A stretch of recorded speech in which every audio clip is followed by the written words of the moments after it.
What's up? What's up? What's up? I'm gonna get started in just a second. I'm finna let y'all just play these drums real quick, and I'll get started in just a second. Let me send this out to a few groups real quick. Those that may want to come in and may be interested.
All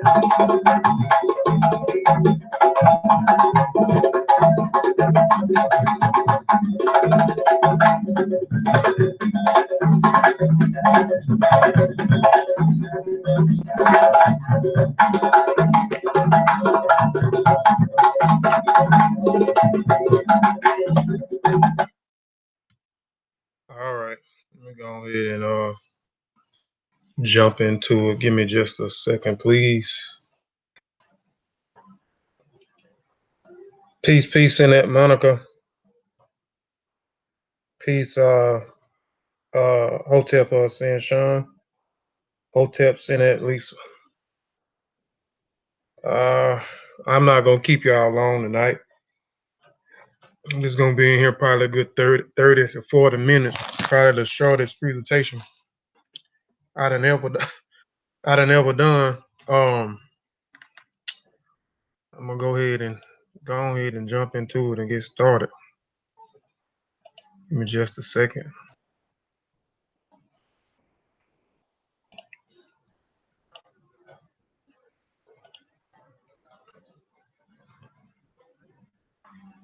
Peace, brother Malik, brother Cuban Christ, Lafayette, man. Man, it's so hard, bro. I've been trying to connect with your brother, is it James Romans, man, and he agreed to do the show. I got excited about doing the show and something else he wanted to bring, and I was wanting to do it tomorrow, man. But the brother, man, it's hard to keep in touch with the brother, man. So, Sean, not, I don't know what's going on, man, because it would it. I don't even Sinette Mo, Sinette Lisa, Sister Kaba is a moderator, and when y'all was in it last time, it was Sister Kaba as the moderator, and now it's showing brother Cuban Crisis because I had Cuban Crisis as a moderator too, and it's not. You know what I'm saying? And the last time it only showed Sister Kaba. It didn't show nobody else. 30 minutes remaining. 30 minutes remaining for what's in that Mo. But I'm finna get ready to get started. Go ahead and get started. Jump into it, man. I'm bored and I wanted to go ahead and just do something and get this out the way. I supposed to did it yesterday and didn't get a chance to do it yesterday. So I'm finna jump into it and do it now. I didn't choose you by no accident, Sinette Mo. I choose you, Brother Cuban Crisis. Sean, Lisa, and Sister Kaba, and brother Jadaris. I had like 6 moderators. I see what's going on because I thought I went in there and fixed it after the last time, but now it's just showing Mo, and then it wasn't showing brother Cuban Christ, but now it's showing his as a moderator. I don't know what's going on. I might not know what I'm doing, but anyway, without further ado, let's go ahead and get started. This is the third installment. Um, the third installment of what I said earlier this week, my Congo week. So all this week, my presentations was on the Congo region. The first installment was called the Portuguese in the Congo. The second installment was called Warrior Queen of Ndongo. This third one is called the Kingdom of the Congo. So once I get through with this installment, y'all can go back and watch it in reverse. Watch the Kingdom in the Congo first, then watch the Portuguese in the Congo, and then watch the Warrior Queen of Ndongo. You know, watch them in that order afterwards. I should have did them in this order in the beginning, but I wanted to go ahead and jump right into that Portuguese of the Congo presentation. But this is my third and last installment. I may come back and do a fourth installment. On the Mbongala people, I'm not sure if I'm going to do anything on the Mbongala people. I talked about them the first installment, the Portuguese in the Congo presentation. Yeah, I'm trying to up my game a little bit. But let's go ahead and jump into it and get started. Give me just a second here. Oh man. Okay. I wanted to. I always play my intro music, but unfortunately, I didn't add it to the slide. But anyway, we'll go ahead and get started. All right, before we get started, um, um, this is Monster Warriors say let's go to war. So we finna go to war.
All right, let's go to war. I always have to put a disclaimer out there before I get started. Disclaimer. I am not a teacher, but merely a student sharing information. And this information is provided is for the educational purpose only. And if you are in doubt, do the research or have it verified by someone qualified. I reserve the rights to change the focus of this presentation, to shut down, sell, or exchange, excuse me, or change the terms of this terms used. I mean, hold on. uh, Reserve the rights to change the focus of this presentation to shut down or sell or change the terms of the use at my own discretion. All trademark, design rights, copyrights, registers, names, mottos, logos, avatars, the sigmas, and remarks used or cited by this websites are for the property of their prospective owner. I reserve the right to add information as it comes available or adapt, change, improve information as it comes available in the future. Inputs wanted, changes, additions, deletions, or encourage.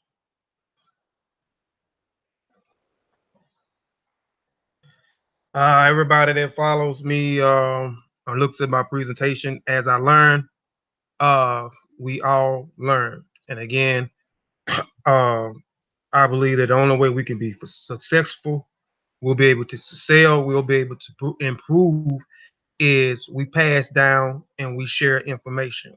What I may know, I need to pass it on. What Sin Sean may know, he may need to pass it on. And matter of fact, uh, Brother Ben just spoke of that on Sin Sean presentation. So if you haven't looked at his presentation he did about 30, 40 minutes ago, please go back and check that out on Facebook.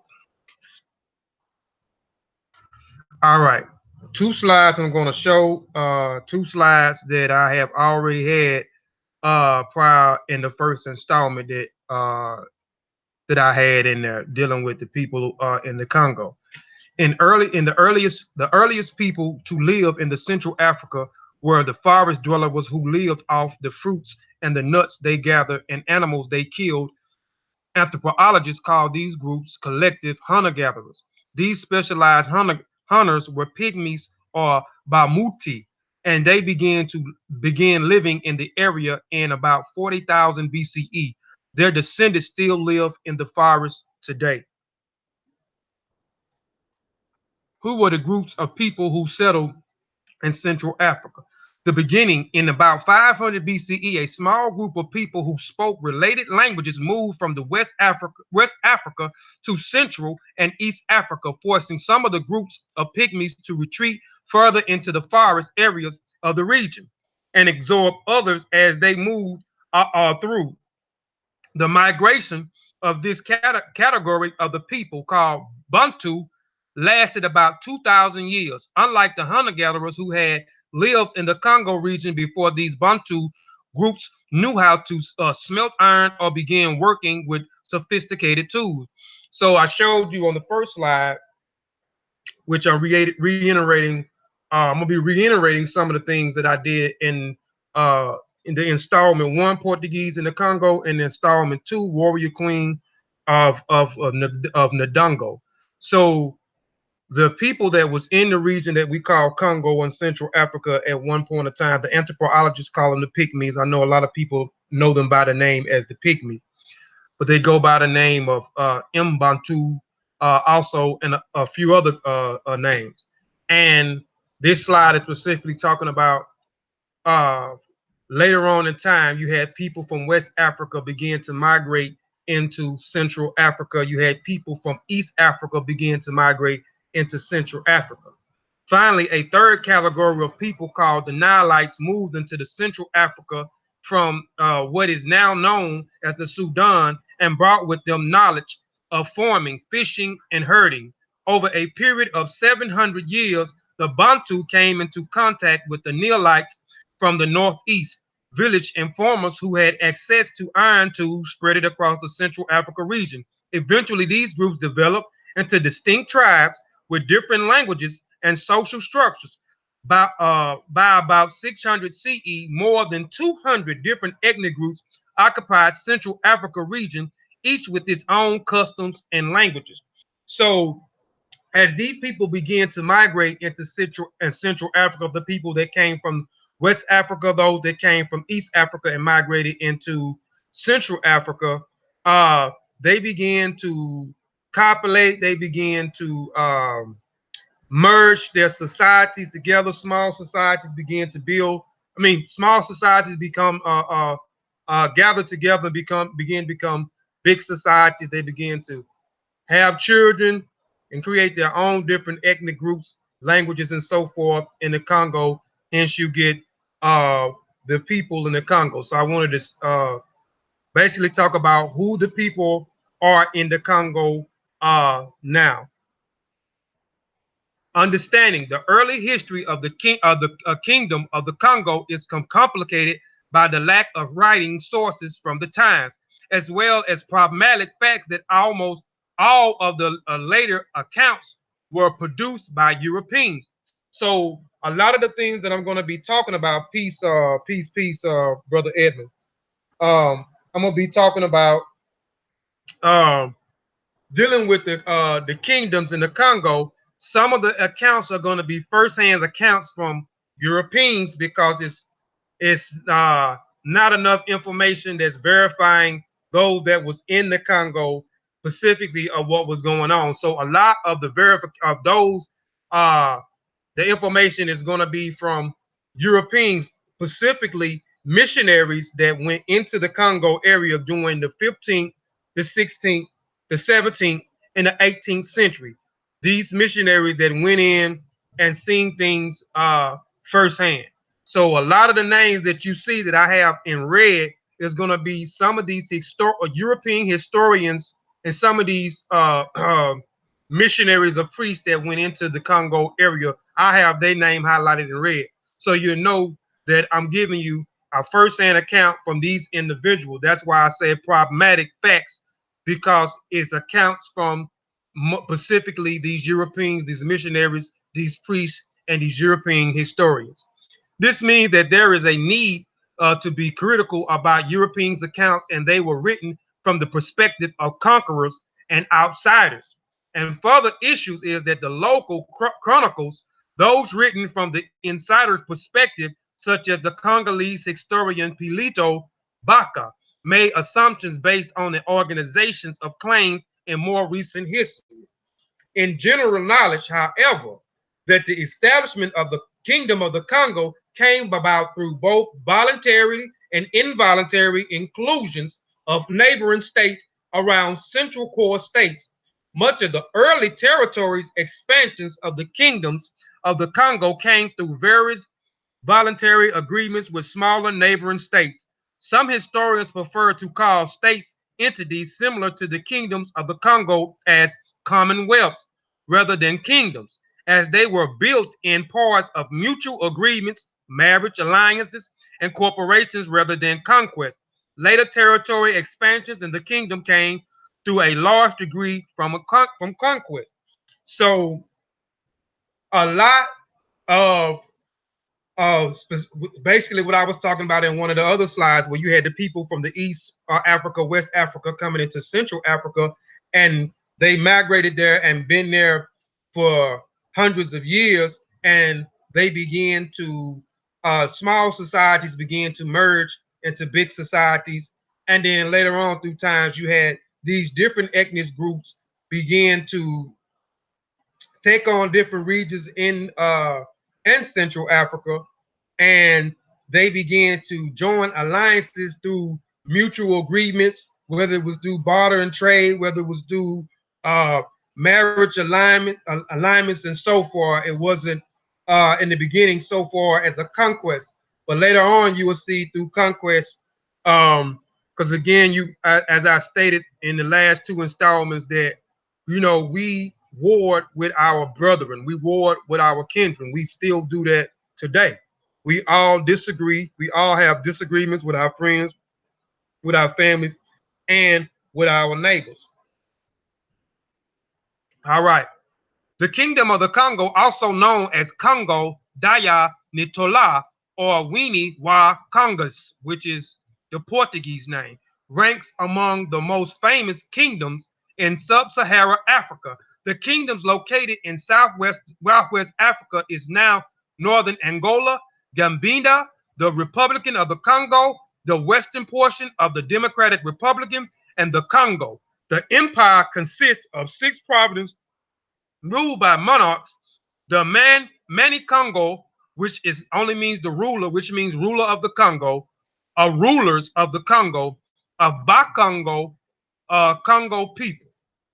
So the reason now the Congo, you got Gambia, you got the Republican of the Congo, you got Angola, you got, which we talked about Angola in my second installment, Ndongo.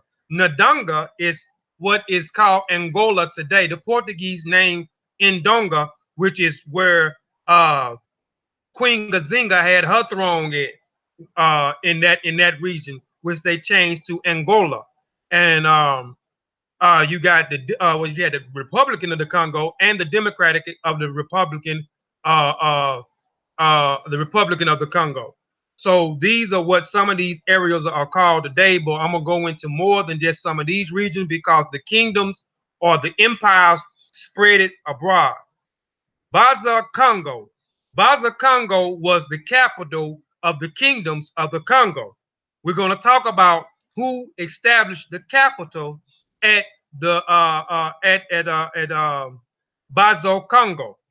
This is where the capital was, and this here place, I have a picture.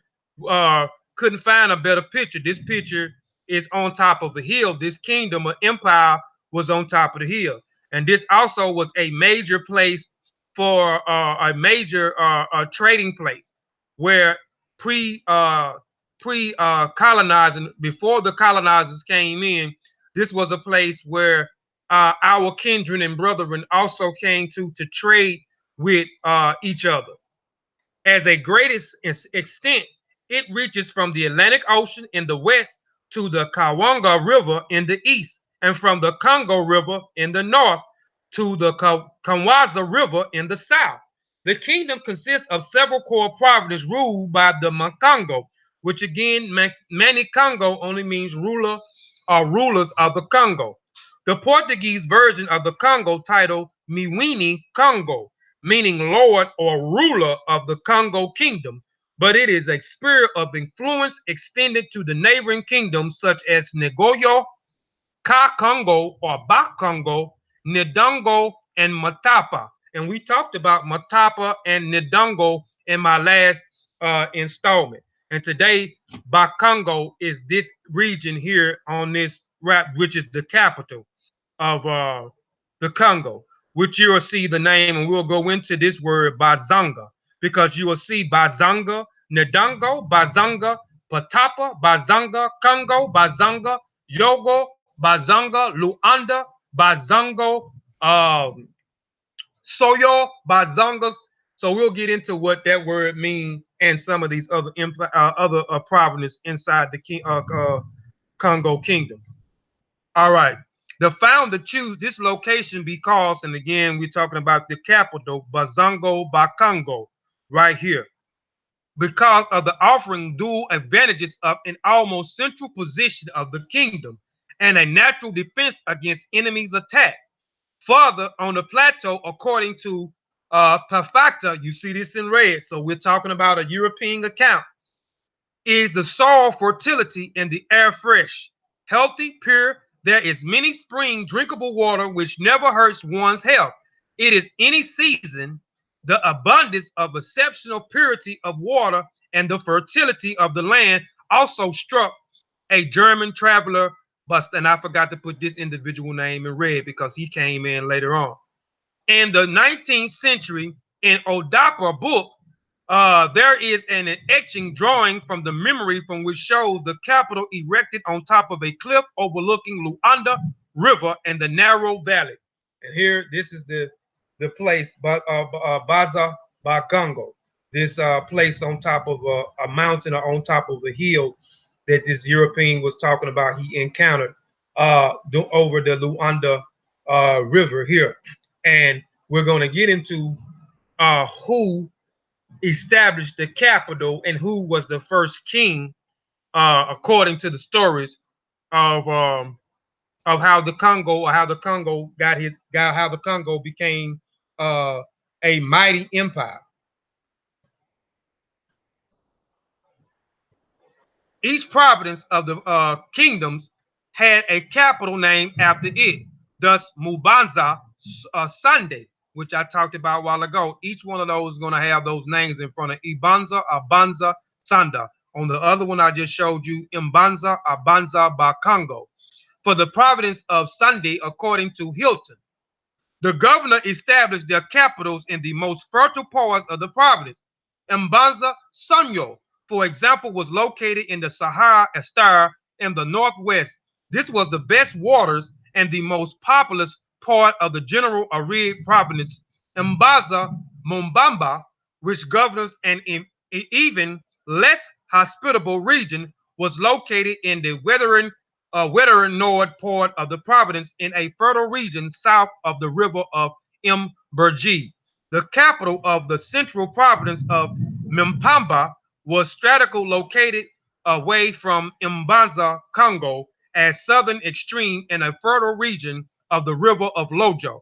The eastern capital of Mbanza, Nasuto, Mpagu, and Mubata were all located in the fertile Ngisi Valley near the eastern frontiers of the kingdom.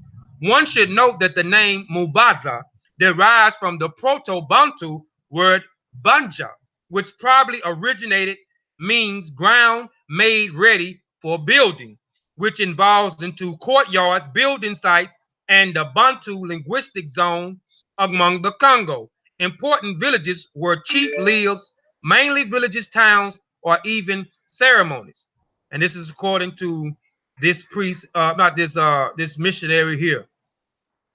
So a lot of the names are names of some of the provinces that are inside. And remember, I said they was going to use the word banza or imbanza, and banza only means ground made ready to build on. So they built their kingdoms on this ground. On this ground. So you had Mumbamba, you had Soyo, you had Nasute, you had Mbangu, you had Mpatapa, which we talked about Mpangangu a little bit, and Mbatapa. a little bit on the first and second one. Um, and a few other ones on here that I'm missing, but let's go straight on into it. All right, here's a map, and here's some of the places that I name on it. You have Sonyo here, you have Mbamba here, you have Mpumbaba, and these are some of the names that you're going to hear about when I get into the story. How the the Congo Kingdom originated. Were some of these people that married or came with these agreements from these different societies that made these agreements, these marriage arrangements, which you're going to hear about Mbambamba, you're going to hear about Mpimba, and Mpangu. You got Impata, what I talked about a while ago. You got Songo. You got Angola, which is Ndongo. You got Matapa. And remember, this is the region that uh, Queen Azinga had her empire in, what is called Angola, which is Ndongo, which is originally Ndongo. So she was here, and remember, she got pushed out of her region where she ruled at, because at this point in time, when she took over, Mbaza Bakongo was not the capital no more. Ndongo was the capital, what we call Angola. And remember, I talked about the Portuguese um, pushing her out after they did not abide by the agreement of the treaty. So when they broke the treaty the first time, and then they broke the treaty the second time, she was pushed into Matapa. And this is where she resided at the entire time as she reigned as the queen of the kingdom of Congo, where she fought for 4 centuries, for 40 years, against the Portuguese and their slave trade. So this is where she resided at the whole time, and this became the capital of the Congo was Mataba. Peace, peace, peace. Hotep, Sister Kaba. All right. The founding myth of the kingdom of the Congo begins with a marriage of. Now we're going to get into how it all formulated.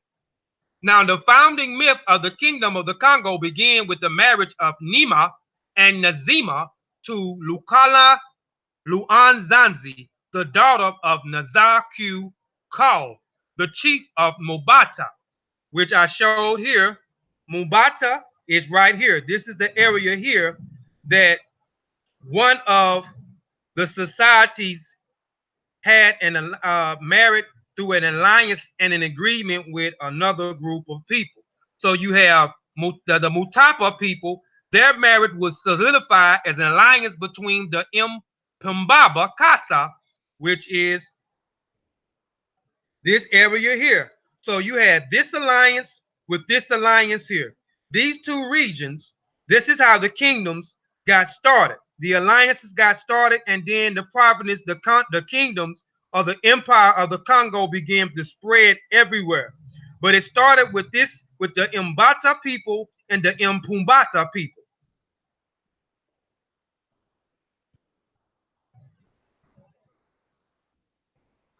Okay. The alliance between the Mbata, the Pupata. So remember the Mbata people and the Mpumbata. Casa, the neighboring Mbata people, and the alliance would become the foundation of the kingdom of the Congo. So this alliance became the foundation of the kingdom of the Congo. Nima, Nisima, and Lukani Luansasa had a child named Lukini Luanimi, who would become the first person to take the title as Mutinu, which means king. Lukini Luao Nimi is presumed to have been born between 1367 and 1402 CE. Historians therefore also date the founding of the kingdom of the Congo to sometime around 1390 CE. So you will see between 1390 to 1400 CE is when the kingdom was established. So going back, we know that around 40,000 BCE, we had the Mubat, no, the Mbubata, which is who the archaeologists call the Pygmy people. We know the Pygmy people was the originators. They was indigenous to this area. They was here in this area first, these small people. Then they went farther off into the forest. They went further off in the forest during 500 BCE. And this is the time when the people from West Africa began to migrate. And they began to migrate into Central Africa. Then you had the people from East Africa begins to migrate. The people from the West was smelting iron. They built tools and so forth. The people that came from the East into Central Africa was agriculture. So you had the agriculture society, and you had those the blacksmith for those that smelt iron and built tools and so forth that intermingled together, and created other ethnic groups. Now I'm taking you through the time of the foundation later on of the story of how the kingdom got started. You had the Mubata people, which I showed here on the map. And then you had the Mbumbata people married through an alliance. And these two people coming together, this begins the foundation of the Kongo kingdom, where you start to see all these places start to scatter out. These other societies these other kingdoms started to spread out. Hotep, Damo.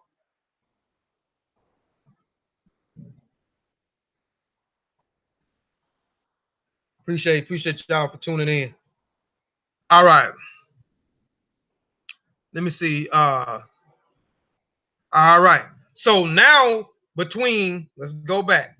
Between the Mbata people and the Mpimba people that through a marriage alliance started the foundation of the kingdoms in the Congo. And they had a son named Lukani Luan Nime, right? And he began to become the first king of the kingdom. And it says around 1390 CE. So you will see some days that say 1390. You'll see some days that say 1400. So approximately around those area between 1390 CE to 1400 CE, where he began to become the first king of the kingdoms. Lukini Luani Nime, also Ninutu Nime, which Ninu means king. Nimi Lukini, 1380 to 1420, was the first king and founder of the kingdom of the Congo, the Tunali. The name Nimi or Lukini appears in later oracle traditions, and some modern historians, notable Jean Colville, popularly it. So remember, the names that you see in red, peace, Jadar, are these European historians, priests, and missionaries with their first-hand account. And as I stated at the beginning of the slide, that I was going to be giving those problematical accounts of these missionaries. And I said problematical because I'm giving you an accounts from these missionaries, these priests, these historians that came in the 15th century, the 16th century, and the 17th century. And those that looked at the Portuguese in the Congo and the warrior king, you will understand how these missionaries came in. You will understand that Daigo, he came in the head of the Congo River around 1483 into the Congo, where the people of the Congo first encountered the Portuguese. And then you had him to leave and left his men there after he encountered the people in the Congo area in 1483. He left and came back in 1485. But listen, he left his men there. He left his men there for 2 years, and he took Nukumu, which we know as one the first, what we talked about in the first presentation. We're going to talk about again in this presentation, because he has a lot to do with the Congo kingdoms and what happened and what transpired that altered this great civilization that we don't talk about at all. This kingdom was just as great as we talk about Kemet. And again, I say this kingdom was just as great as the kingdom as we talk about is Kemet. It did not rule and stay as big as a kingdom as Kemet was, but it was a great kingdom nonetheless, or empire nonetheless. The kingdom of the Congo was formed around 1375.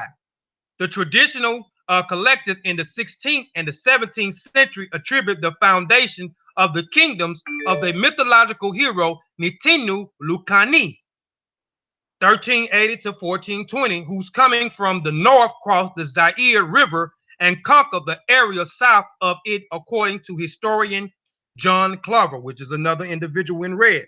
So again, when I said problematic, first-hand accounts, it was hard to find some first-hand accounts of those that was in there. So a lot of these accounts are from missionaries, priests, and historians. I had one account of a Congolese that was there that I didn't have in red in, I think, the second slide. I forgot what his name was. When the Lukini Luanenimi or Niimi Lukini became the founder of the Congo, when he conquered the kingdom of the Miwini Kabanga.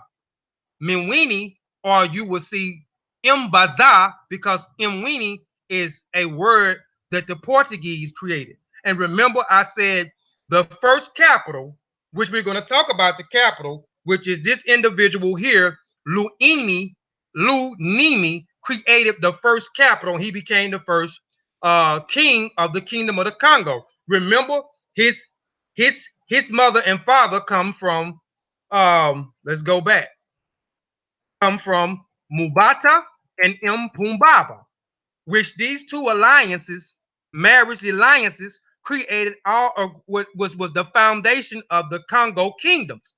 So these two that married had a child, this individual who became the first king of the kingdom of the Congo.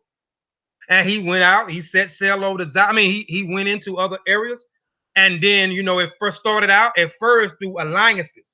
So we had alliances through marriage and through other types of agreements. And then later on, we began to have disagreements and then so forth. So Luini went in, it says, went in to conquer the kingdom of Muwini, which will be Mbaza Kaba. Remember, I said Baza means one, or one to build. Well, let's go back so I can make sure exactly the correct term of what it means.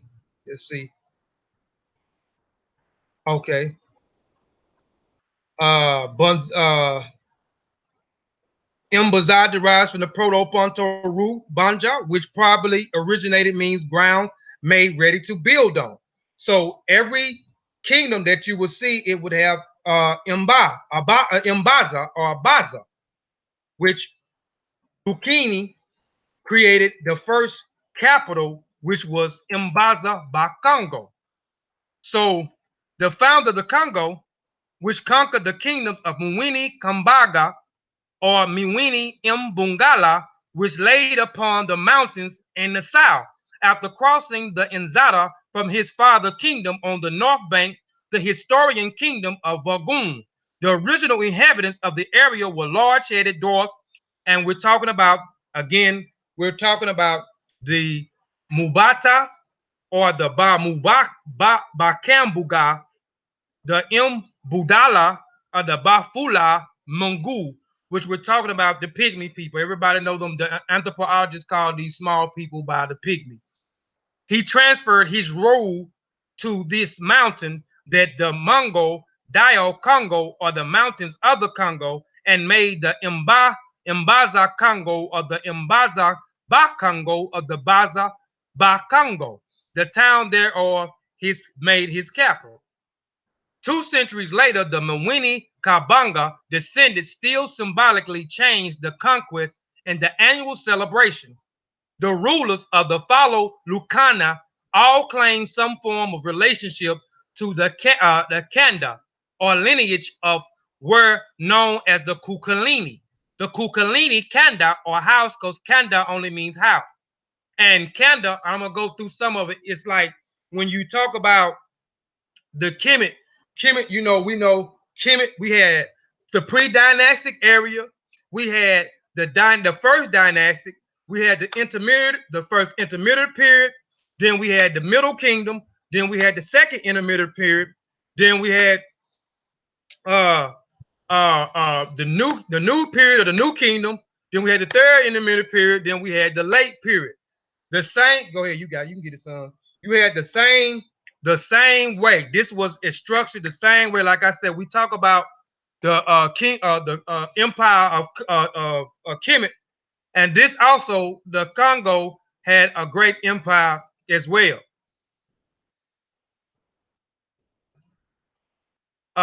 Claim some of the relations to his candy, which candy only means house, so we can say dynasty.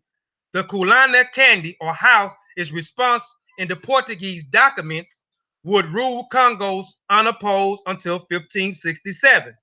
And this is so-called is when we'll say for the sake the candy or for the sake uh the first dynasty would end. The king of the Congo thereafter was embedded of the cosmology world of the Bakongo, who had direct link with the forces that affected the prosperity. So after Lucani became the first king of the Congo, and he went out on conquest on certain places and conquered, everybody that came after him said that they was in some type of direct relationship or in a lineage of him, which is known as the Kilunkini. So you're going to see the Kulinkini area, the Kulinkini candy, or the Kuklini dynasty, or the Kukini candy, which means houses. Here, although its trading contacts were limited, by the 15th century, the kingdom stretches from the River Congo in the northern to the river of Lojo in the south, and from the Atlantic Ocean to beyond the river Kawango in the east. Several smaller autonomy states to the south and east paid tribute to it. Congo was ruled by the Mani-Congo. And again, Mani-Congo only means rulers of the Congo, or ruler of the Congo, or rulers of the Bakongo, or king, as it was divided into 6 provinces, each administered by a governor who was appointed by the Mani-Congo, the capital of Mbanza. Unfortunately, and again, remember, Mbanza Bagongo was the capital by Lugani at first.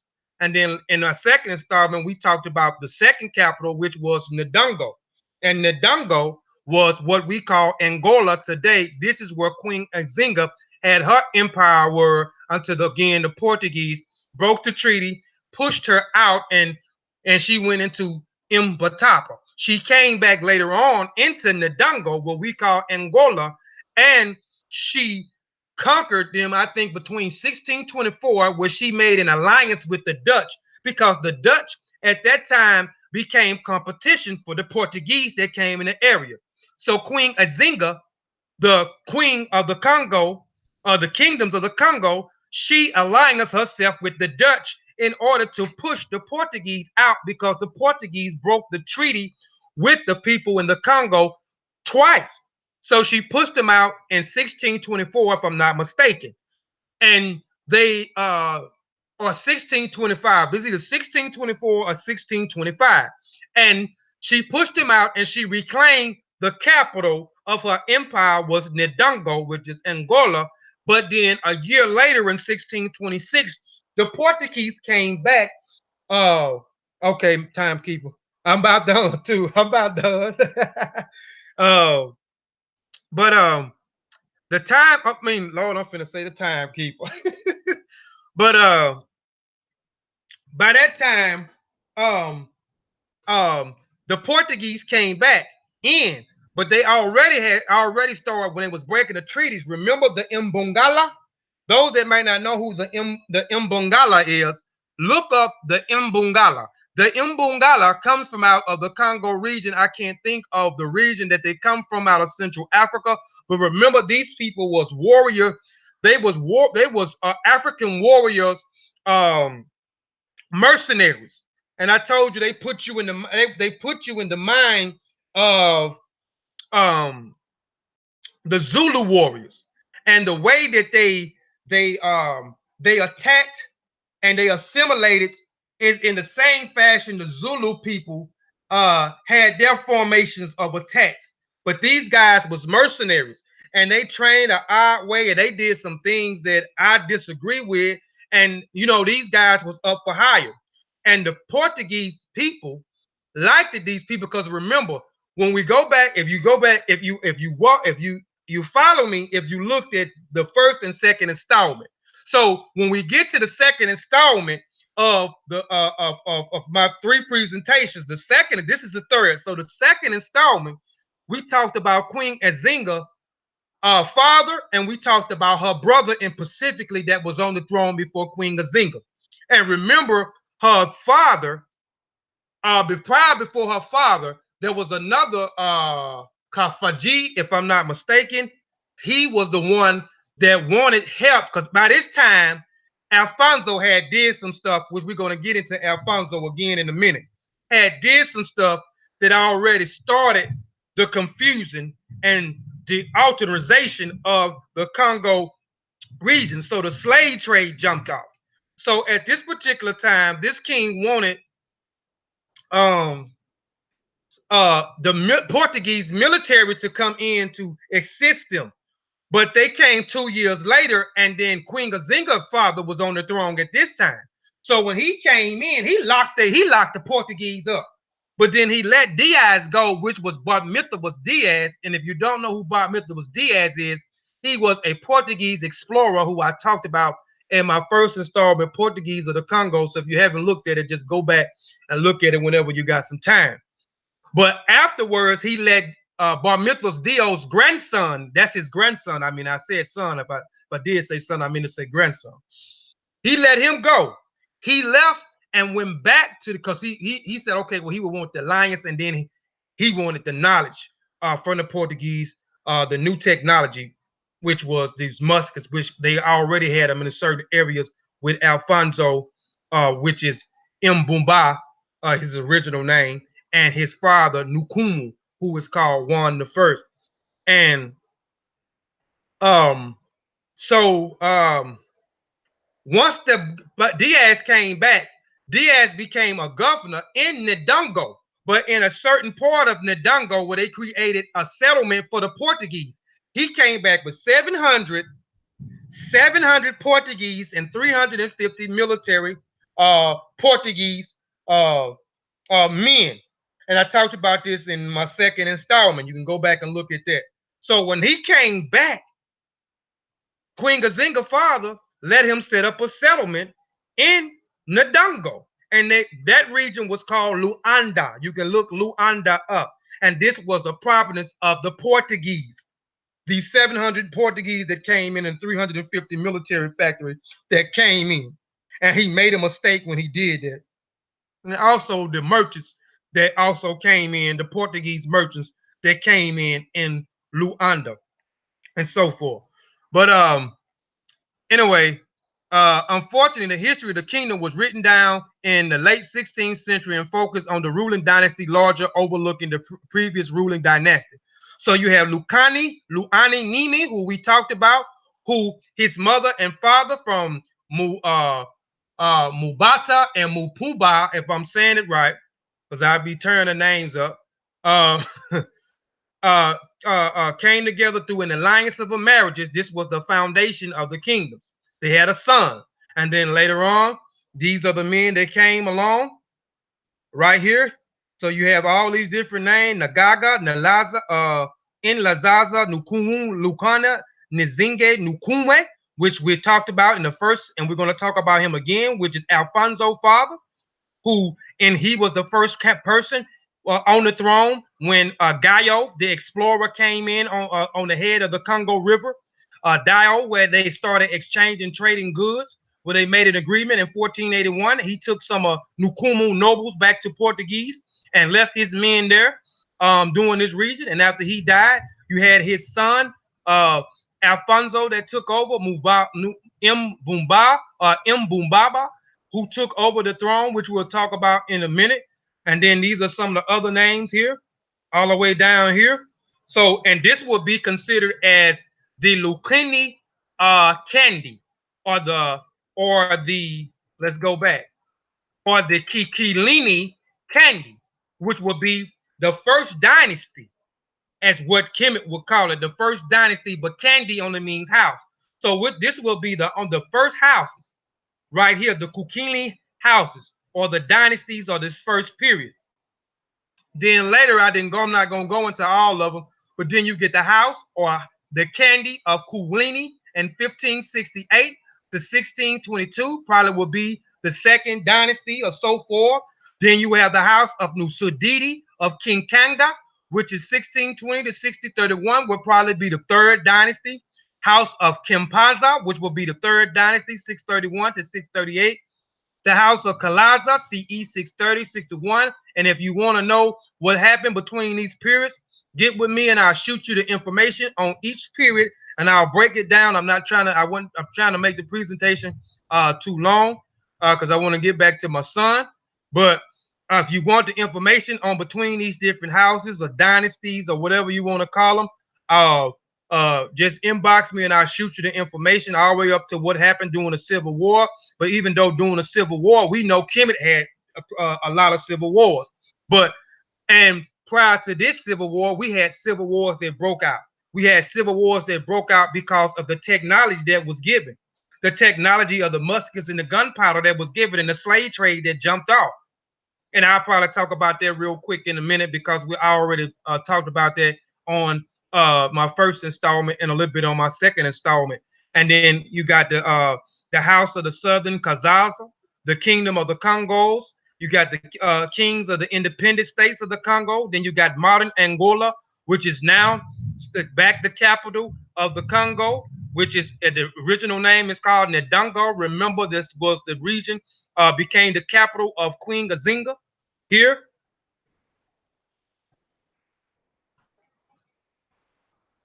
I'm about done, man.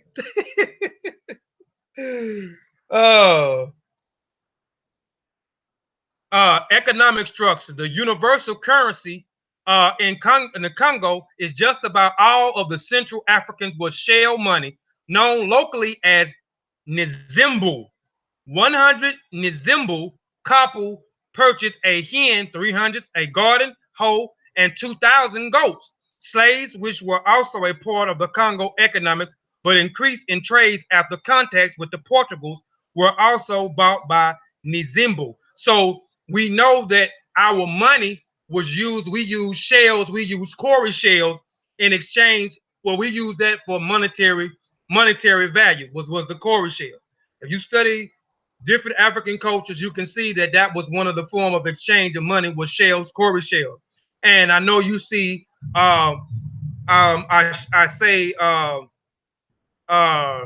where slaves, which were also a part of the Congo economic by increasing. So if you don't understand what happened, go back to the Portuguese in the Congo, where they first encountered the Portuguese explorer Gallo in 1483, him returning in 1485, and then coming back in 1491 when Nazinga Nukumwe, who is known as Juan the First, got baptized and became a Christian. You know what I'm saying? To stamp their agreement of them exchanging goods in the beginning and not bodies. Um, Portuguese was also bought in Nzimbu. Female slaves could purchase or sold at 20,000 Nzimbus, which are cowrie shells or shells, and male slaves at 30,000 Nzimbu shells were fished from the islands of Luanda. And remember, Luanda was a settlement of the Portuguese that was in Ndongo of what we call Angola.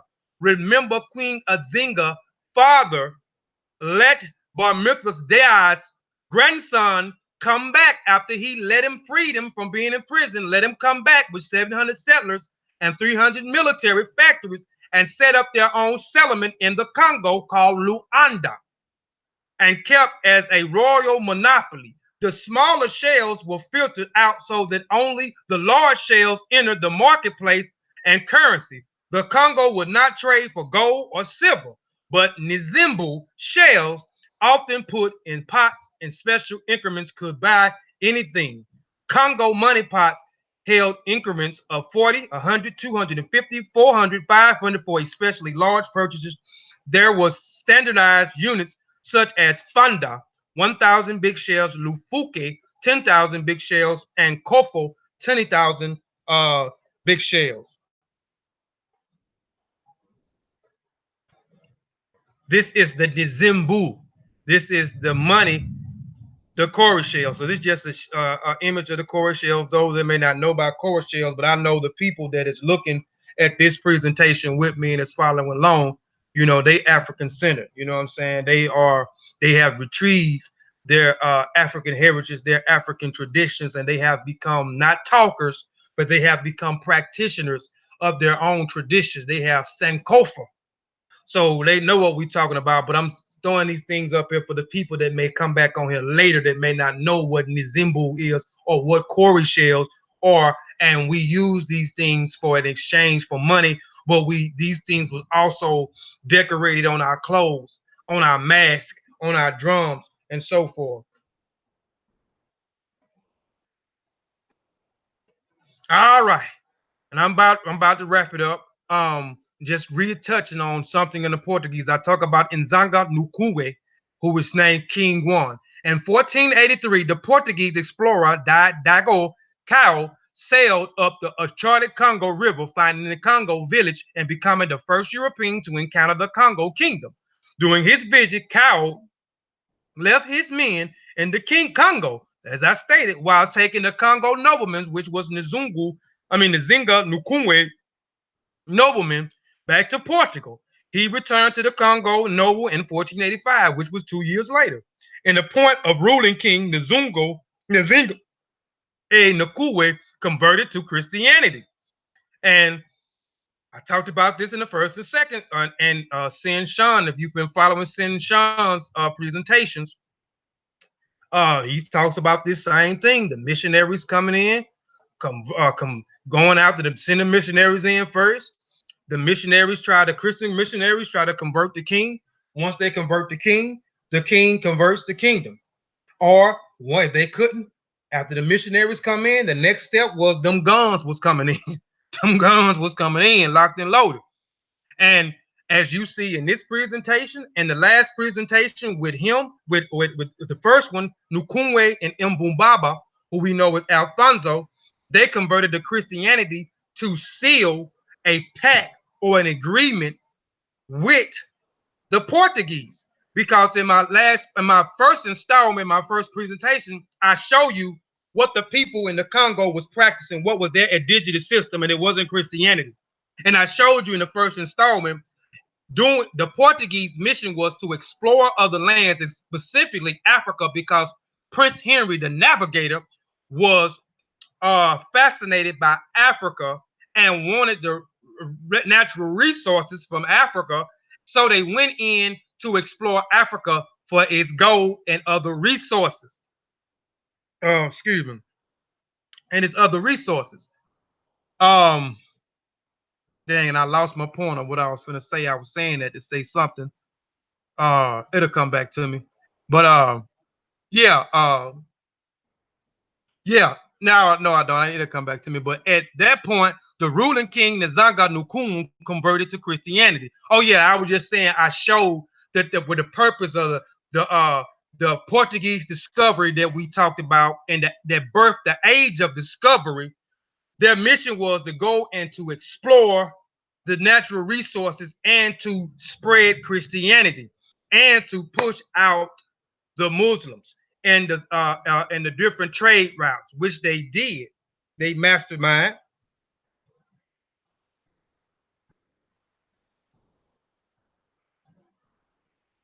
Um, so at the point the king ruling Nzinga, Nkumwen converted to Christianity. Gao returned to the kingdom and with the Roman Catholic priests and soldiers in 1491, baptizing Nzinga Nkumwen as well as his principal nobles.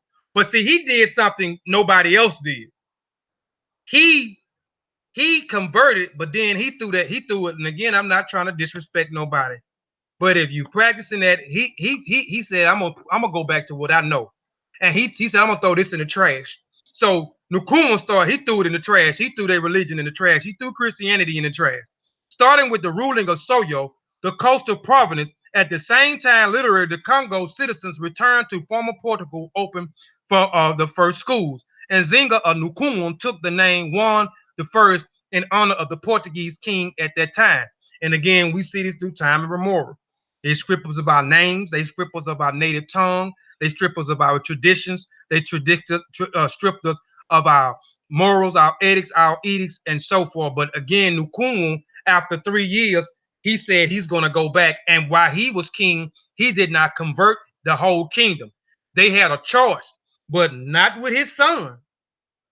So his son, Nzinga Mbaba, and I talked about these two individuals in my first one, Alfonso, one who ruled until his death around 1506, who was succeeded by his son Alfonso Mvumbada or Mbumbaba, uh, a Nzinga. He faced a serious challenge from his half brother.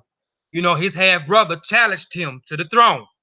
And check this out. Mpazu of Kitima, the king overcame his brother in a battle waged of Mbaza Kongo or Baza Congo. According to Alfonso, his own account sent to Portugal in 1506, he was able to win the battle thanks to the intervention of a heavenly vision of St. James and the Virgin Mary. Inspired by these events, he subsequently designed a coat, and I meant to put his coat of arms in there because they used his coat of arms all the way up to the 18th century.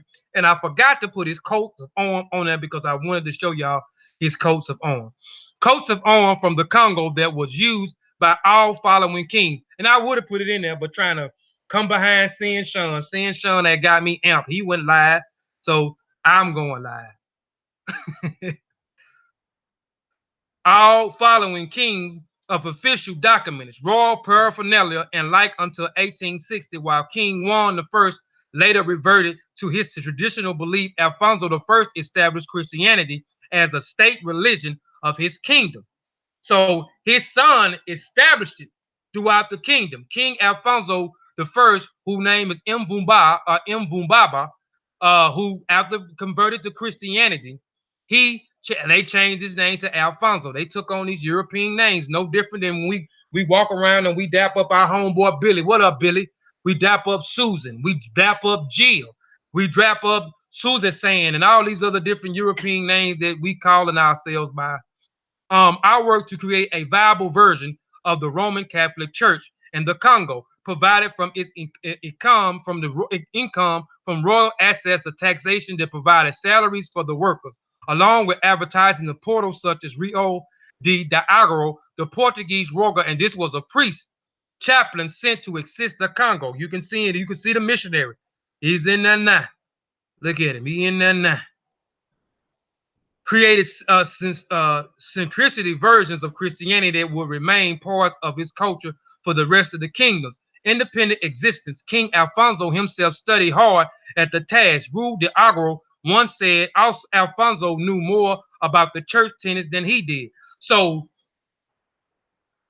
Nkrumah, who was one of the first who encountered Diogo, and then later on his son, who we know as Alfonso, whose name is Mbumbaba, who changed his name to Alfonso as he's converted to Christianity after his father died.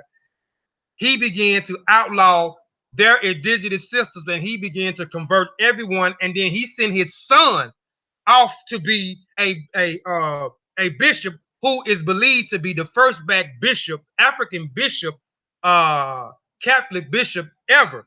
He sent him off, but then Alfonso, with the missionary, the white missionaries that he brought guns, set up schools, and then they started burning anything that dealing with anything of their indigenous systems. And we see this throughout time immemorial. They telling us that their way of life is better than our way of life. You know what I'm saying? Their systems is better than our systems. Our systems are pagan. We are heathens. We have to submit to their God. In earlier 1500, Izinga Mbumbaba, King Alfonso's son, Don Henrik, became the first Central African bishop of Rome. Others believe that Henrik, who was a son of the king of the Congo, was the first African bishop of the Catholic Church. After studying for 15 years in Lisbon and Rome, Pope Leo X established Henrik as the Bishop of Utica and Bakar uh, Apostolics of the Congo.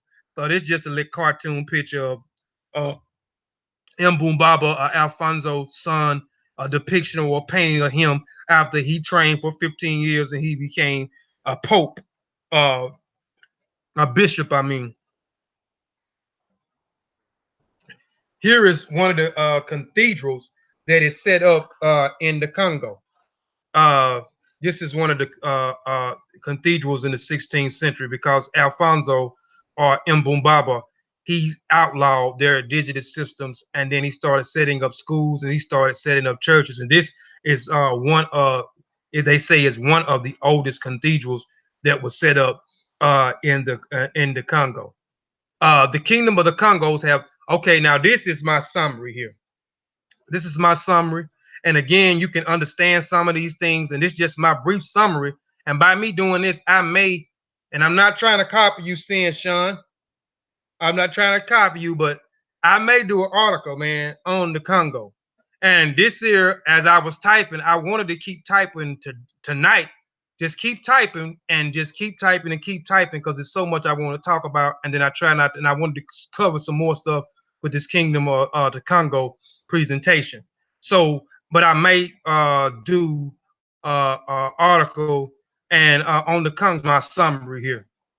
The Kingdom of the Congo has had thrived provinces such as Matamba, Negoyo, Ndongo, Bakongo, Mbata, Sanyo, Mpongo, Nusundo, Mpumbaba. So you remember these names here, Mpimba, and you remember Mbata.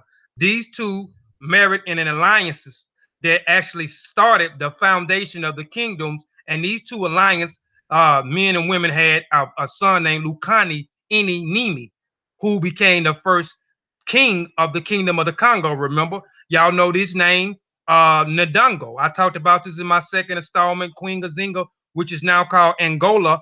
This was the capital. At first, it was Bakongo, was the Congo by Lukini, who was the first king. Remember, then Mataba, who she was pushed out.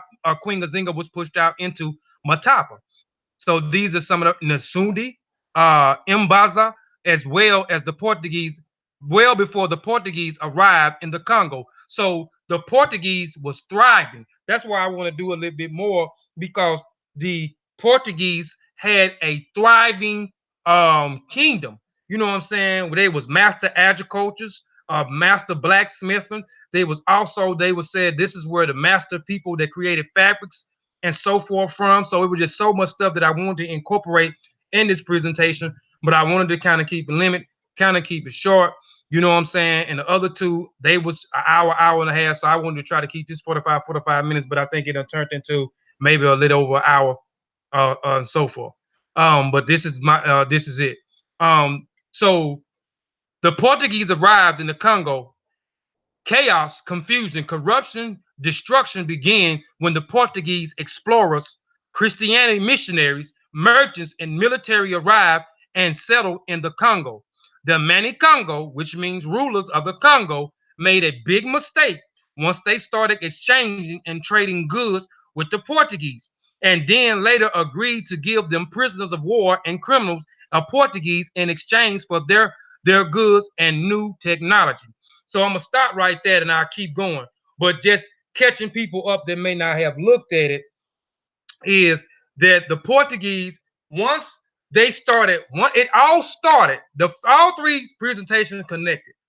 Once it started with Nkum and his son, Mbumbaba, letting the Portuguese in, the explorer Dago Cow come in and leave and then come back and then um, they made an agreement to exchange goods. They exchanged. The Portuguese wanted from the people in the Congo. They wanted the gold out of the Congo. They wanted copper from out of the Congo and some other things they wanted. So the Congo traded with the Portuguese these things, and the Portuguese gave them knives, mirrors, um, muskets, which was the guns, gunpowders, and some other things.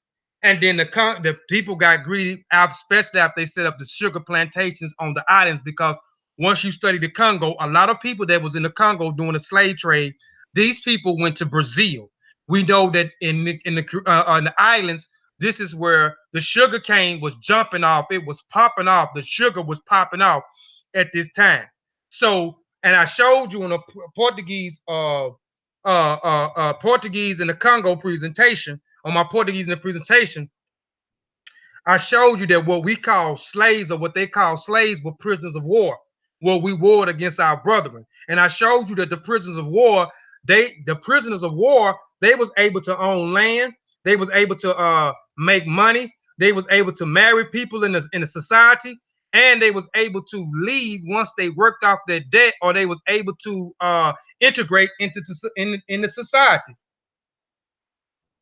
Um, and you know, once he thought that the slaves, the prisoners of war, were going to be treated the same way that they treated their prisoners of war. So they wanted to continue to exchange goods with the Portuguese. After the Portuguese said, I'm not going to exchange my goods, I want bodies. And Alfonso Mbumbaba didn't want to do it, but since he said, okay, I'll give you my prisoners of war and I'll give you my criminals, or my riffraff, to you, because he thought that they was going to be treated the same way that he was treating them in his society. But he found out later on he was treating them bad, and he wrote numerous of letters, which I showed a piece of the letter, and I gave the source to the letter that you can go on a thing and look at, and you can actually look at the letter and look at the previous letters that he wrote back and forth to the Pope, talking about what's happening to his Congo when he actually changed the agreements, and he thought that the prisoners of war were going to be treated the same way, and so forth.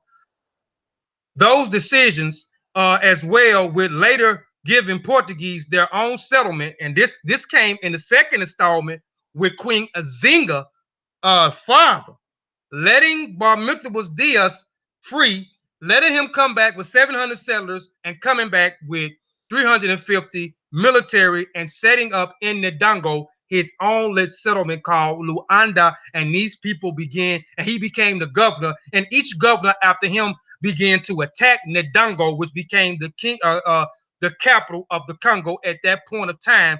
So this was a mistake, as well as what Nkumu did when he changed the agreement with trading them the goods for the bodies, and then letting the merchants come in, and the merchants enticing the people in the community, saying that if you kidnap these people, I'll give you these goods, and we'll give you these guns. So the guns is going to make it better for you to go and start kidnapping people in your own society, and the society started to become depopulated because of the choices that the king made. So the choices that these kings made altered the whole Congo area all the way up to the Belgian coming in the 18th century. But right now I'm sticking around the 15th and the 16th century, 15, 16, in the early 17th century. I'm not going into the 18th century.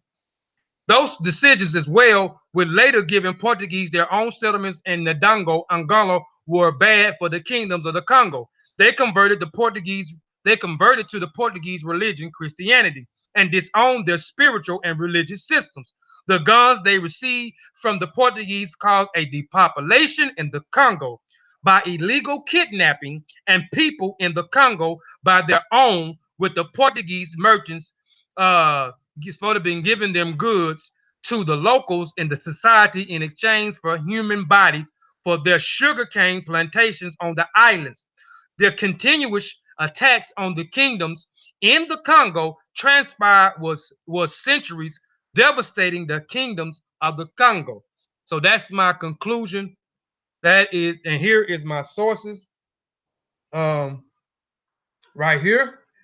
I hope this presentation was informative like the other two presentations. I hope you appreciate the first two installments. I hope you appreciate this third installment. I could have added more information, but I was trying to consolidate it down, condense it down as small as possible, reiterate on a few things for those that may have not looked at the first installment, which is the Portuguese in the Congo, which you can find on my page, Kofi Paisa TV, or you can find it on Masi Warrior Clan channel, where I'm also a member. So it's on either platform. You can either look at it on my platform, or you can go to Masi Warrior Clan and look at it from that one.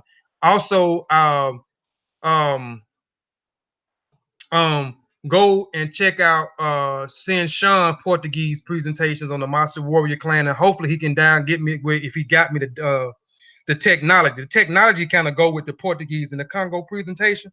So you can look at that one and then look at Sin Sean, which both will be on Master Warrior Clan channel as well. These again, this is my references, my sources here. You can write them down. You can go look at them. You can vent through them. I don't mind critique. You can critique me. I'm not a person that gets in my feelings about people critiquing me. If I made a mistake, I have no problem with saying I made a mistake. I made an error. That's why I make a disclaimer. And in my disclaimer, I always say, that I can go back, add additions, you know what I'm saying, and deletions, because I understand we sometimes make errors when we researching and doing and trying to put information together. So I don't mind critique, you know what I'm saying, because that's the only thing that can make me better. I'm not gonna get mad and come up here and do a video because I practice EY Pele and EY Riri. I don't practice, and I practice my art. I don't practice Isfat. I don't practice EY Baruru, which is bad character. So I appreciate you all for tuning in. You know what I'm saying? I sent you the video. It is in the last email. So when I get off of here, bro, I'm gonna go and start downloading those them videos to to the Master Warrior Clan channel. I got you. They'll be uploaded tonight because I probably ain't gonna go to bed till the sun come up. Again, I appreciate everyone for tuning in and rocking out with me. I know it was a little bit late, but um I'm glad you was able to join in, Sister Kava. Did you check out the second one? And you didn't let I be wanting your word. I be wanting to see I be wanting to see what you think of it too. I value your opinion too, Senate Kaba. So let me know when you get a chance to look at them, and let me know what you think. Go back and watch all three. Appreciate it, Senate Mo. Appreciate it, Jadari. If you still on here, brother Cuban Christ, and brother Cuban Christ, if you still on here, man, please call me tonight, bro. I want to talk to you about something, man. I need to get this show jumping off. I may have a show, hopefully, family, with Cuban Crisis and a brother named James Romes. I'm saying his name right, man. I like this brother, James Romes. I'm saying his name right. And I want to do something on the Tainos and this other group of people that he talk about, the origin of the Tainos and such and such. If you will watch one of my shows that me and uh, brother Cuban Crisis, a brother, y'all may know him as Brother Malik. He's been on my channel twice, and we did one on the Cubans, the Puerto Ricans. I can't think of the name of it, why they disowned their African heritage. And we talked about the islands, and we talked about the Africans coming into the islands. We talk about the Portuguese coming into the islands, and um, and who was on the islands via the Portuguese bringing our ancestors into the Caribbeans on those islands, which was a good show. If you hadn't looked at that, go back and look at that one, and that's gonna be kind of like a part two of that, but it's gonna be the origin of. And this brother here speaks Taino languages, and he's thorough in the islands traditions over there, and these other group of people. So I think this will be a great and powerful show, man. It's just so hard trying to get this guy. Oh, I just hope he come on. We've been talking back and forth, man, and we'll talk a day, and then I can't reach him a day. Then we'll talk a day, and we can't reach a day. So, brother Cuban Crisis, give me a call, please. Give me a call, man, so we can try to make that happen. Get this guy, get this guy. But I love y'all. I appreciate y'all, man, for tuning in. Subscribe to Kofi Paisa TV, the channel that takes the black woman, black man, and black child, Eurocentric mind, and Africanized. I guarantee you, if you get some individual that may not know nothing about what's going on with their culture, I got some of whatever you can think about that's dealing with our traditions on our channel, and got more coming. Also, subscribe to the Seshuma Ani Metanetter channel, because I am a member of the Seshuma Ani Metanetter, and I have one on my channel now, translating and transliterating and translating with the Seshu. A few weeks ago, I got all the group on my channel, and we did 3 glyphs. So we translated, we broke down the glyphs. We talked about 3 different glyphs. So if you want to check that out, or you can go to our channel, Seshuma Ani Metanetter. please subscribe to that channel because I am a member there as well. Also, please subscribe to the Mossy Warrior Clan channel because I am a member there. Go check out the content on there. Go check out Brother Shabash presentations on there. Go check out my brother from another mother, Cindy Arette, Sean Calfani presentations on there. I have presentations on there. Presentations coming, still coming on there. Check out Brother Ben presentation that's on there. And if I miss anybody else presentation that may be on there, please forgive me. But go check out there and support these channels. Please support us. I appreciate you. I want to say do I. Ooh, I want to say modupe. I want to say dupe pupu, which means many thanks. Moriri means appreciation. So on that note, I wanted to go out with my music. I did not normally have my introduction music and my outro music video playing, but I was in a hurry because I'm always in competition with seeing Sean. But and give me a call too tomorrow, Sister Copper, when you get a chance.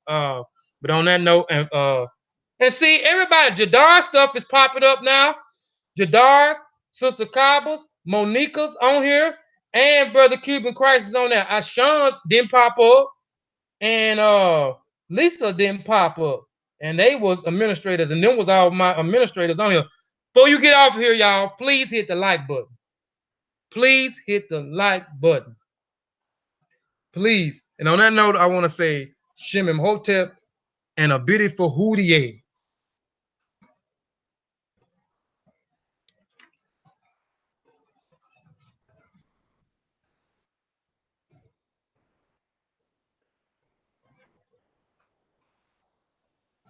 Peace.